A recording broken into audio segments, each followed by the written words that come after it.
Y no se crea que nació en un corral cualquiera.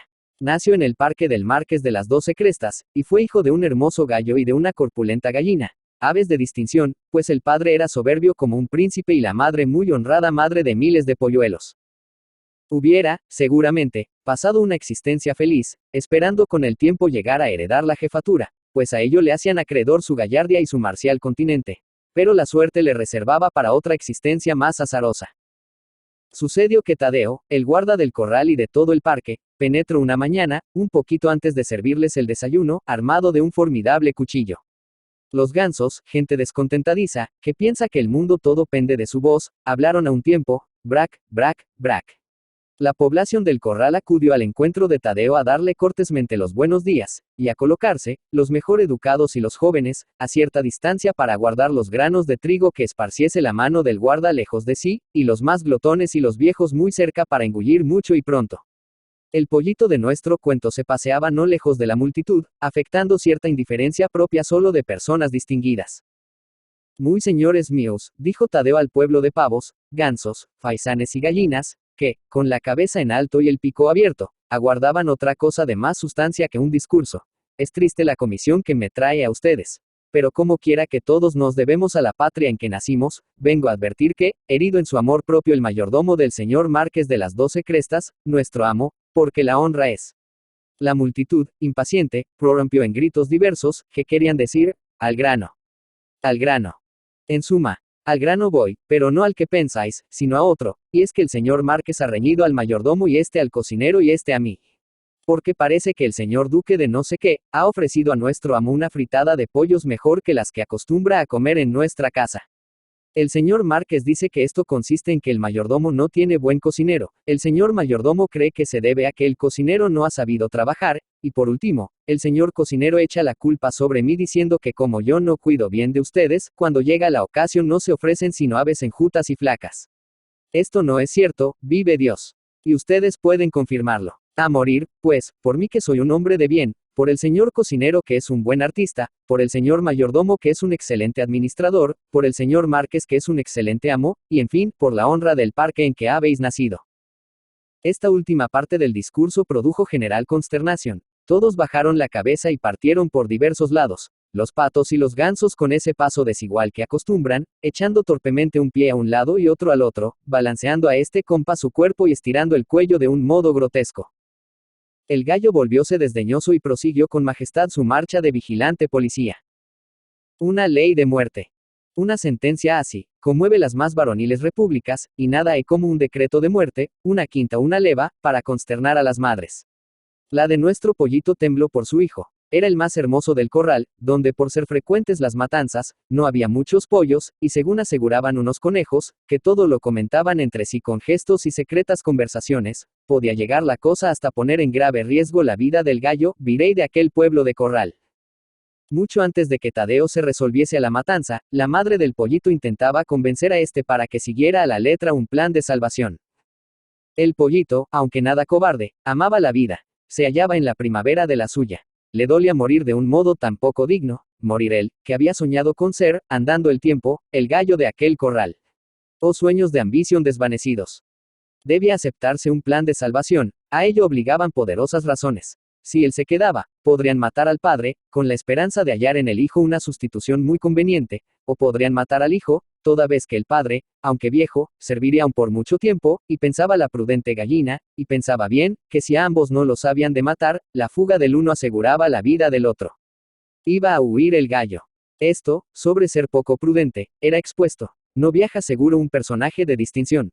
Por donde quiera que va, todo el mundo conoce su cola, su corona, sus armas, su gesto, su voz, su paso. Y pensar en que había de fingir el gallo, era pensar una tontería. Además, él por nada abandonaría el gallinero. El pollito, pues, luego de recibir las caricias de su madre y de oír un caracas, caracoles, con que el gallo reprimió su emoción, por no perder su majestad, escapó por un agujero abierto en la tapia del corral para dar salida al agua de un pilón, y comenzó a caminar en la oscuridad, alejándose cada vez más de la amada patria. Cuando se halló a gran distancia, oyó la voz de su padre que le decía desde lejos: nadie te vio. El pollito respiró con libertad. 2. No podía caminar mucho tiempo a la aventura, así es que antes de aparecer el sol ya había tomado su resolución el joven viajero. El pueblo donde se hallaba el Parque del Marqués de las 12 Crestas, era formado por un grupo de pocas, pero bien avenidas casas, y digo bien avenidas, porque unas se apoyaban en otras, todas eran bajas y en todas había lo que podríamos llamar aire de familia, el mismo color, casi la misma altura, los mismos tejados y casi el mismo número de ventanas. En medio de estas casas se alzaba la iglesia, cuya torre tenía una montera cónica y sobre esta una cruz.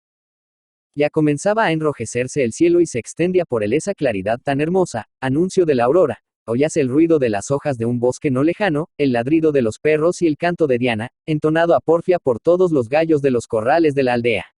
Las estrellas iban desapareciendo y la luz matinal dilatándose, de modo que bien pronto aparecieron, no solo bien perceptibles las formas de lo que fuera sombras en la noche y bultos al crepúsculo, sino que hasta el color de las cosas.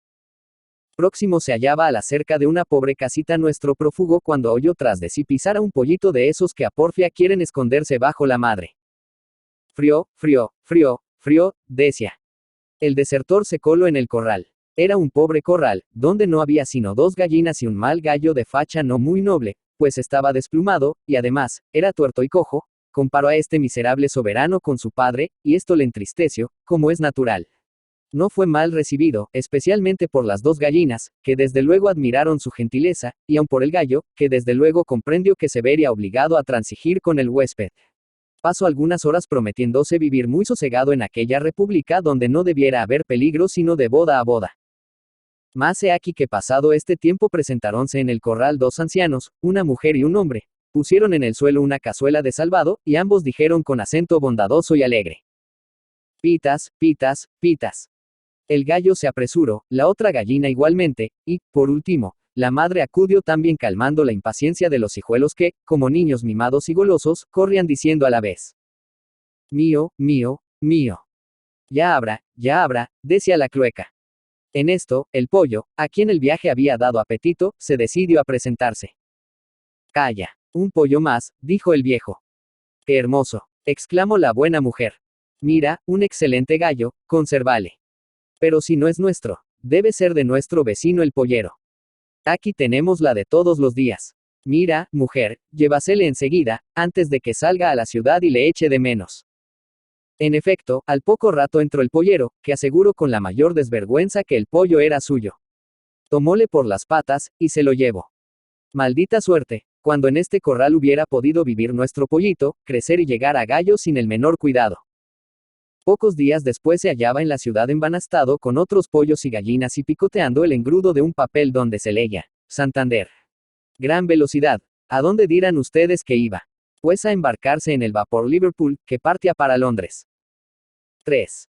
Han pasado algunos meses. Nuestro pollo es un hermoso gallo que no niega su nacionalidad.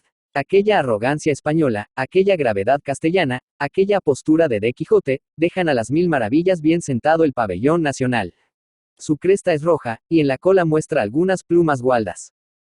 Cacarea con cierta graciosa aspereza militar. Halláse enjaulado como el hidalgo manchego alacuando aquello del encantamiento, y sobre su jaula se lee: Ulises, gallo español. Quien, por fortuna, tuviera la entonación de Ercilla, o aquella ardiente y sublime palabra del épico portugués, que para todo deben ser apropiados los términos de que haya de valerse un cronista, y no han de ser las glorias presentadas en villanesco lenguaje, sino antes bien, en el pomposo y soberbio. Pero ello es que allí se hallaba mi gallo envalentonado con sus victorias, pues ya habréis comprendido que era gallo de pelea. Y aquí me encuentro yo, perplejo ante mi torpeza, que me impide contar como se debe la heroica historia del gallito. Pero ya metido en ello, no he de pasar en silencio su última victoria. Cruzábanse apuestas, y estaban en ellas interesadas las primeras bolsazas y los primeros hombres de la aristocracia inglesa. Su enemigo era un hérculeo gallo irlandés. El día señalado, si días pueden llamarse los de aquella nebulosa isla, un día de gran fiesta. Lanzase mi paladín a la batalla, arrojase con el denuedo de un cid, opone destreza a la fuerza, valor a la ferocidad, pierde sangre y plumas, pero ni un punto de su bizarria, ni una coma de su valor. Espantoso combate, que mi lengua no puede relatar. Ello es que en menos de lo que cantan otros, mi gallo, aunque herido y destrozado, vence a su rival, gozando sobre el campo, no solo las primicias, sino todas las demás fortunas de la gloria. quien había de decirle en un tiempo que había de verter su sangre por el honor, no solo de su corral natal, sino de todos los corrales de la península española. Mira, decía un inglés, raro como lo son todos, ve ahí cuanto ha hecho por la gloria un animalejo. Él se propuso llegar a este momento y con buena voluntad lo ha conseguido. Mas el gallo siente que el circo da vueltas a su alrededor, que flaquean sus piernas, quiere cantar y no puede y cae desfallecido al lado del cuerpo de su enemigo. Ave, César, morituri te salutant, creyeron World decir. Miren, repete el inglés, por sí mismo ha caminado siempre hasta lograr muerte tan gloriosa. Por mí mismo, pensaba el moribundo gallo, esto no es cierto, una causa me saco del lado de mis padres, otra me llevo al pollero, otra me trajo a Inglaterra y otras a la muerte, maldito si en esto he tenido arte ni parte. Y dando una pataleta, murió gloriosamente Ulises el invencible gallo español. IV. Tuvo el término trágico y glorioso y no le tiene muy corto este larguísimo y mal llamado cuento pequeñito. Pero si a meditar vais, el agua baja por la pendiente y toma la forma de la capacidad en que cae y la capacidad contiene toda el agua que le viene por caminos diversos y siempre la cuestión de si los heroes lo son porque quieren, o de si las circunstancias son acciones misteriosas encaminadas a formar heroes. Vaya usted a saber. Yo por mí, solo he de decir que la pluma con que escribo me la prestó un ganso del corral del Marqués de las 12 Crestas. De modo que escribí esto con pluma de ganso. José Saonero. José Saonero de Robles y Díaz Ávila, 1853, Madrid, 1931, fue un escritor y periodista español, uno de los representantes del naturalismo. En 1881 publicó su primera obra, Zig-Zag, recopilación de cuentos y artículos. Con ella empezó a destacar como cuentista y en adelante sus cuentos serán solicitadísimos por las mejores publicaciones españolas. En 1884 publicó La Carnaza, su obra más conocida, dando lugar en los años siguientes a una fructífera carrera como novelista. Caricaturizado por Silla, Madrid Cómico, 8 de marzo de 1885. Plenamente integrado en la vida literaria madrileña, participó a lo largo de los años en diversos actos literarios del Ateneo, lecturas de poemas, debates, conferencias, y gozo de la amistad de numerosos colegas, entre ellos Eduardo López Vago y Galdós. La amistad con el primero llevó a publicar también juntos y con Conde Salazar la primera obra española que llevó en portada el calificativo de naturalista, Las Narraciones Naturalistas. En carne viva, 1885. Ambos publican en la Biblioteca del Renacimiento Literario, foco de difusión del naturalismo radical, y en la Biblioteca de Mi Monde, derivada de la revista del mismo nombre dirigida por Luis París. Fue uno de los autores que con mayor prontitud aclamó la poética naturalista.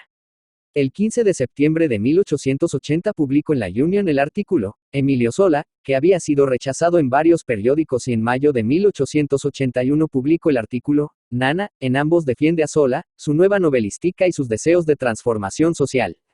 Saonero, al ser ambos textos reeditados en Zig-Zag, recibió una carta de felicitación del mismísimo Sola, según informó el Imparcial el 12 de mayo de 1882. Tras ello, entre 1881 y 1882 fue uno de los ponentes en los debates del Ateneo sobre el naturalismo junto a Leopoldo Alas, Urbano González Serrano, V. Colorado y el Padre Sánchez.